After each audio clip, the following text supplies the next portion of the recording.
don't know about you, but when I look at that question, I think, can't we just remove the word character? Can't we just ask the question, what is the value of education? I mean, it's far easier to quantify a response to that. Let me give you an example. I'm pretty sure all of you, or most of you, in a few years' time are going to be graduates. And as a graduate, you're going to earn around £500,000 more than a non-graduate. I'm sure plenty of you are going to be applying to Oxford and Cambridge. Your starting salary when you graduate from one of those universities, around £40,000. So, what's the value of education? Earning power. You're going to have earning power. Education builds your intelligence, enables you to pass exams, and that opens up a wealth of career opportunities to you with great earning power. Maybe that's a simple answer. It's certainly one answer to the value of education. Education gives you earning power. But it turns out that for many new graduates, earning power from education is not enough. In a recent survey, 30% of new graduates said they wanted to make a difference with their career. 44% of graduates went as far as saying that they would choose a career that made a difference in the world and changed lives over a higher salary. And a staggering 70% of graduates said when they were looking for their new careers and the businesses they were going to go into, they were really concerned with ethical considerations of that company. So it seems that earning power and building intelligence as education is not all that it could be. Let's face it, you're going to spend, I'm sure you know this, 80,000 hours in your career, 80,000 hours of your life working. But before you get to those 80,000 hours, you, by the end of Upper 6, will have spent 9,000 hours in education. So surely the question becomes, what difference has and will those 9,000 hours make to you? Of course they make a difference to your intelligence, at least we hope so. But what difference are they going to make to your character? It was Martin Luther King who said, the real goal of education is intelligence plus character. And I'm going to suggest to you this afternoon that this is something we ought to be revisiting. In an education system that actually is becoming heavily dominated by examinations and results, surely we need to look at the bigger picture. Now, what Martin Luther King said was nothing new. We could go back as far as Aristotle, and it was Aristotle who started exploring virtues. What does it mean to become a flourishing individual? And in ancient Greece, to be heroic was like the ultimate, it was the supreme thing. And he identified characteristics such as self-restraint, courage, and good judgment, with the ultimate aim that a virtuous person would be a happy person. They're good things. But in our society, I think what we see is increasing individualism. We see increasing competition. And I'm not sure we see particularly stable communities.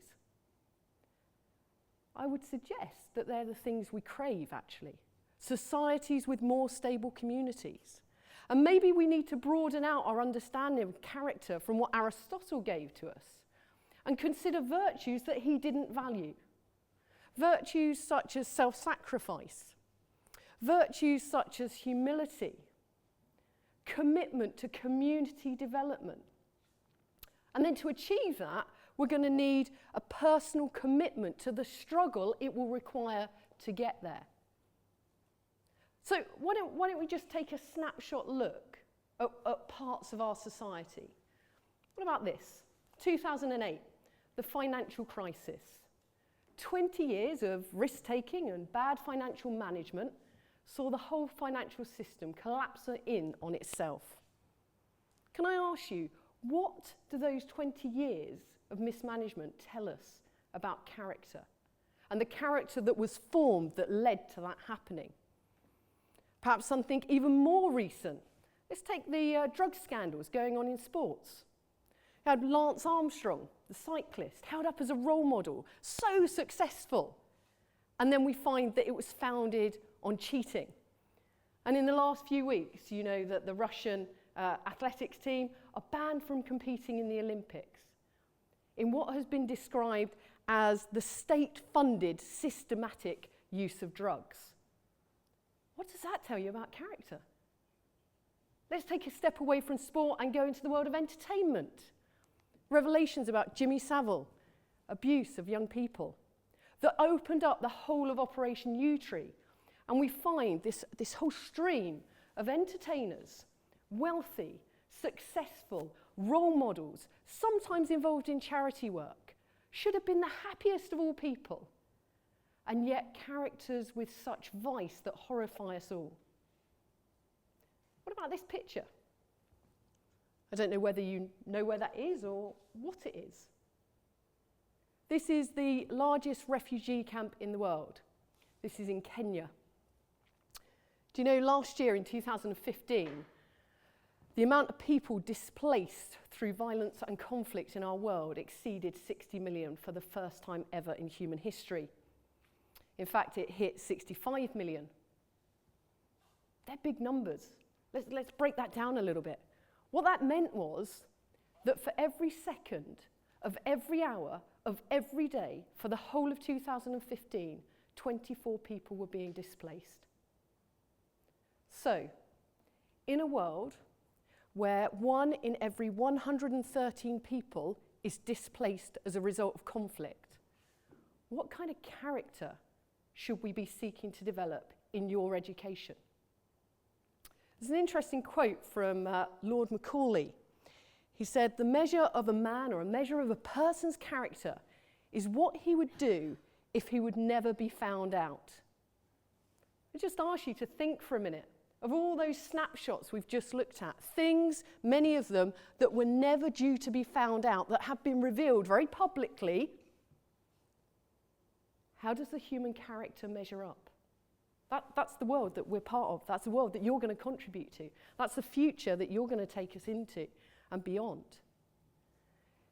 So there's a very serious challenge there for us and as educationalists and you as students to think about the kind of character you want to develop.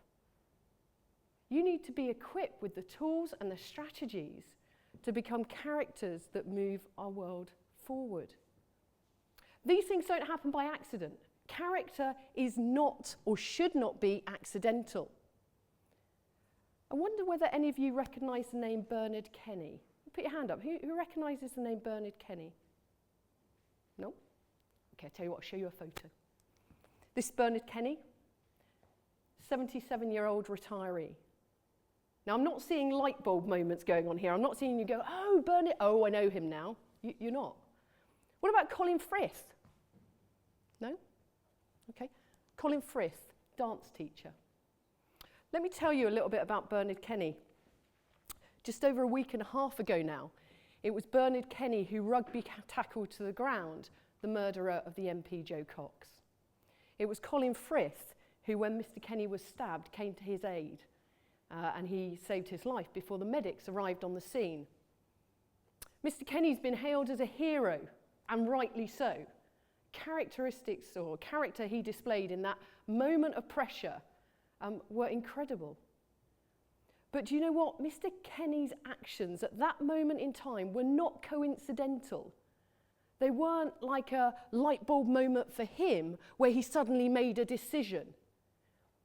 That was the result of his character formation over years. Let me give you an example. 40 years ago, Mr. Kenny was part of a mine rescue team. And in one incident, Lofthouse Mine was flooded with men trapped inside.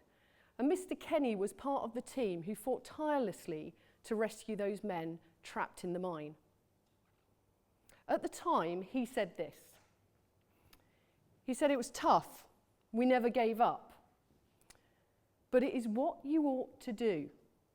It was our duty to try and help them." You see, 40 years ago, Mr. Kenny was making decisions and forming habits that created the character he displayed a week and a half ago. It wasn't accidental. He had developed the characteristics of self-sacrifice, of humility, of respect for all human life. And he was prepared to go through with that with determination and grit, regardless of the potential cost. There's character, and it's not accidental. So if that is character and it's not accidental, and you spend 9,000 hours in your school environment, what opportunities is your school giving you to actively develop that character? And what does it look like anyway? Birmingham University, through the Jubilee Centre, have done a lot of research on this. And they've divided character or virtues into 3 strands. So the first strand they call civic virtues. Civic virtues are those particularly related to wider society. They include things like volunteering and service. Moral values, these are some of the values I've already referred to, such as integrity, humility, perhaps ones that you're familiar hearing. And then behaviour values. You might perhaps associate these most with your classroom context, those of resilience and grit, determination, perhaps on the sports field. Without unpacking those anymore, I wonder whether you're able to sit there and identify in your own school experience, your own sixth form experience, how they unpack for you in your education. I wonder if you can identify in your own experience teachers that model those to you, where in the last week you can say, I've seen that and I see it regularly in this place, because that is affecting your character. Let's have a look at a few of those broken down. Here's a range of characteristics, character traits you might call them. Do you know which you're aiming for? Have you ever stopped and thought, what character do I want to have? What do I want to take into the world that I'm part of? And if you have, are you actively doing something about it? Now, it's a journey.